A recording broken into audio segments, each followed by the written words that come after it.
గంగ ఆకాశంలోంచి కాని భూమి మీద పడిందా, పాతాళ లోకానికి వెళ్ళాలంటే ముందు భూమి మీద పడాలి. భూమి మీద కాని పడిందా, ఈ భూమి తట్టుకోలేదు, కదిలిపోతుంది భూమి. కాబట్టి భూమి యొక్క స్వరూపం పాడవకూడదు. కాబట్టి గంగని ఆకాశంలోంచి భూమి మీద పడు అని చెప్పడం కుదరదు.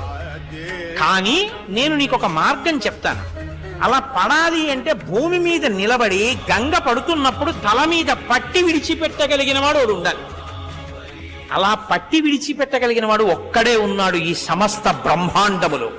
వీరనాణ్యం ఇంకెవ్వడూ లేడు. పశ్యామి ఉన్నాడు, చూస్తున్నాను. ఎవడో తెలుసా? శూలినః, త్రిశూలం పట్టుకున్న మహాదేవుడు, త్రిపురాంతకుడు, త్రయంబకుడు, సదాశివుడు, పరమేశ్వరుడు, పరమశివుడు ఉన్నాడే, ఆయన పట్టుకున్నాడు. ఆయన కాని వచ్చి నిలబడ్డాడా, గంగ వచ్చి ఆయన తల మీద పడుతుంది.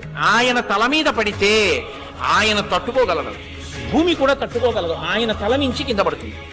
అందుకని పరమశివుడు